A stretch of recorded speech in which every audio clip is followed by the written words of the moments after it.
We're gonna get started, everybody. You know how it works. So my name is Hunter. I was in the middle of debating Charlie Kirk in the middle of the assassination at Utah Valley University. Do you know how many mass shooters there have been in America over the last 10 years?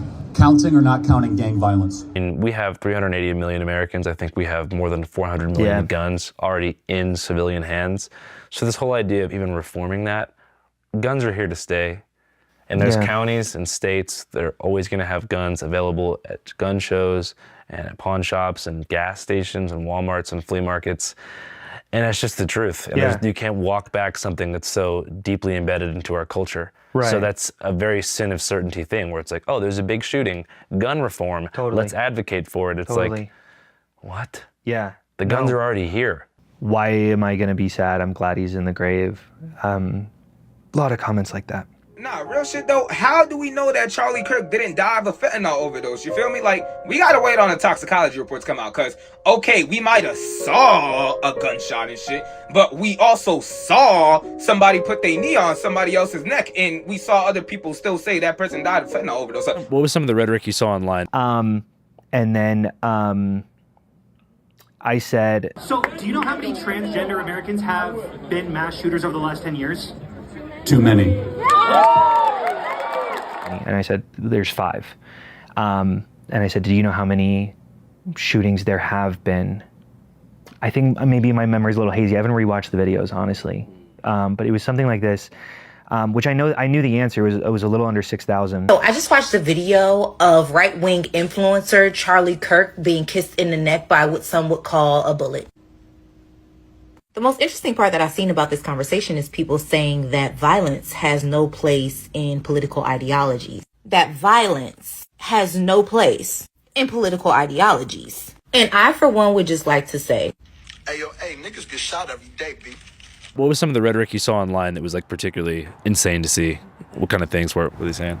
Seeing people in comments on like big news pages that are like, yeah, well, anyways, what's for dinner? Or, well, this is karma. Like, this was deserved. Nobody deserves to be shot and killed. Nobody. Hey, niggas get shot every day, B. Hey, niggas get shot every day, B. Because there was hundreds of people there who had the same exact political views as Charlie Kirk, but they only killed one person. They only killed Charlie. If there was other people, like, well, you see with like a lot of deranged, like these transgender shooters who've been going around, they kill as many people as physically possible. This guy, whoever he was, had the leverage, the vantage point to take out as many people as he could have. But no, he just took one person. It was a one and done, and that was it. And that's why I don't believe it was someone who was a radical, like just a leftist radical acting upon his own. I think this is a professional job. The Israeli government killing Charlie Kirk because he was having some second thoughts or something like that. I think that is a possibility. Jeffrey Epstein was not a financier. He was not a hedge fund manager. Jeffrey Epstein was a key player in a multi-decade blackmail operation against the most powerful people on the planet. Along with Candace Owens and Tucker Carlson changing their views on Israel. However, Charlie Kirk received quite a bit of money from AIPAC to support Israel interest in the United States. I've been to Israel twice. I love Israel. I love Israel, the place. I love Israel as it protects access to biblical archaeology. So hopefully, and it's not a good thing he's dead. I'm not going to say that, but hopefully he died because he came to his senses and did the right thing and put America's interest above Israel's, not the other way around. When blacks in America did not have the same rights they had today, they were less murderous, there was less break-ins. Why is that? And the data shows they were actually better in the 1940s. It was bad, it was evil. Yeah, y'all want me to feel sorry for him? It was about 3 weeks ago. There was a trans shooter at a Catholic church. Charlie made a bunch of tweets basically saying, like, when are we going to start noticing that this is a trend? And I'm like, okay, well, I'm getting my math degree at UVU. That was my university. And I was like, there's an answer to that. There's, we can determine if there's some sort of outliers. We can use p-values, things like that. And I was like, according to the data, it really doesn't pan out that there is a trend here at all. Great. Great. Great. We have 380 million Americans. I think we have more than 400 million guns already in civilian hands. So this whole idea of even reforming that, guns are here to stay. And there's counties and states that are always going to have guns available at gun shows and at pawn shops and gas stations and Walmarts and flea markets. And that's just the truth. And you can't walk back something that's so deeply embedded into our culture. Right. So that's a very sin of certainty thing where it's like, oh, there's a big shooting, gun reform, let's advocate for it. It's like, what? Yeah. The guns are already here. That same day, there was a school shooting in Denver, Colorado. And guess who the suspect was? Christians. That Jesus Christ was a real person. He lived a perfect life.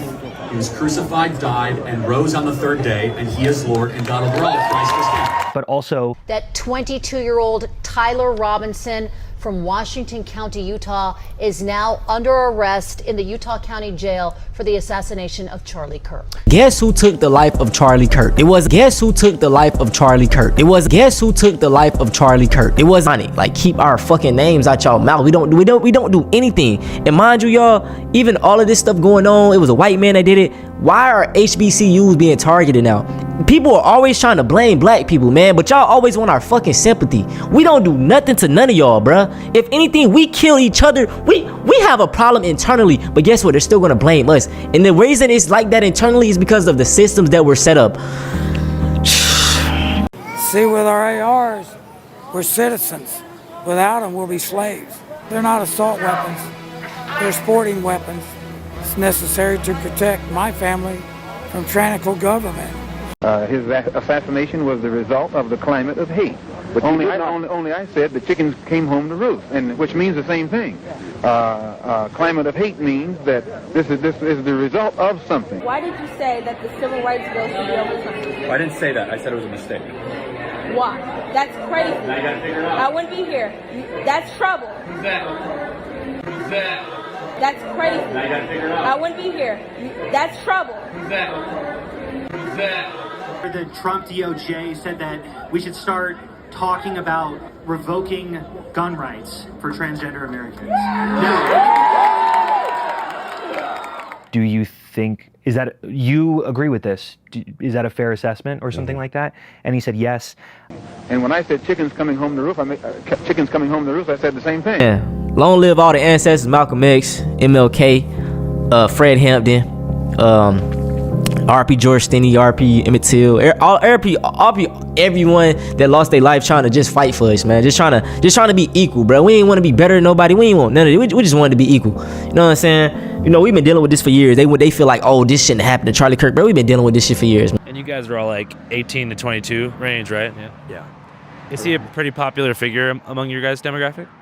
Yeah, I mean, if you go on, especially TikTok, he's everywhere. So even though it's someone I've never met, it's someone who I feel like I've been almost consuming his content for a long time. Mm-hmm. And so it's a familiar face that we're losing, and he's someone that shares a lot of the same values that we share, religiously and politically in a lot of ways. And so he was very devoted, and you have to appreciate devotion because he was trying to build a better society for his family, his young family. Mm-hmm.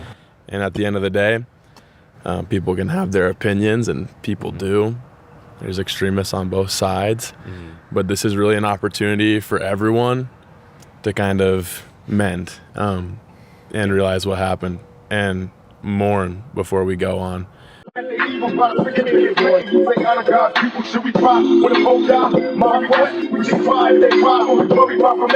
tell me am I wrong? This guy's just another cop waiting to beat my ass if I don't go pop. Memories of a past time, giving up gas to the leaders, knowing damn well they ain't gon' feed us. In my brain, how can you explain time as we see? It's hard enough to live now in these times of grief. And they say Jesus is the power man. We understand times in this crime man. I'm a nation. Do what you gotta do, but no, you gotta change. Try to find a way to make it out the game. I'll be busy. I think it's worth to have a cost of, unfortunately, some gun deaths every single year so that we can have the Second Amendment to protect our other God-given rights. And another thing, Charlie literally was a fan of the way that he went out. And this is my other problem with death penalty. It takes too long, too many appeals. It should be public. It should be quick. It should be televised. By the way, I would totally tune into. And you know what? I want to watch that execution. That'll make my day better. I want to see him on a public block and get him be publicly executed. You think children should have? You should see it. What is the age? At what age should you start to see public executions? 16. I think you could do it earlier. I think you maybe at age 12, whenever 6th grade or so. Worse things have happened to people. And, you know, if you've turned a blind eye, you want us to erase the Confederacy, you want us to erase all these different things, but why should I have more sympathy for something that you don't know pain, really? If this is the worst thing you could think of, you don't understand what other people have gone through. Animals! You liberal, progressive, deranged fucking animals! You are so hateful in your hearts. Do you think this could be a powder keg moment that starts like an internal major civil dispute between right and left? Probably nothing more than what we've seen since 2020. Same shit. Yeah, same shit, different story. I mean, I don't think anything like, we had the George Floyd, we had the January 6th. Yeah. I don't think it's going to be anything more than that yet. Here's the only time we're going to have real civil disputes is when we are starving. Yeah. When we lose access to clean water, when we lose access to electricity. That's when things change. But right now, we're comfortable, right? And it's just crazy because the moments leading up to Charlie Kirk's death, it was poetic. I don't mean that in a good way poetically, but Charlie Kirk was asked a question about mass shootings in America. How many mass shooters there have been in America over the last 10 years? And he replied with a racist dog whistle comment about gang violence. Seconds after that, he was gone. Counting or not counting gang violence?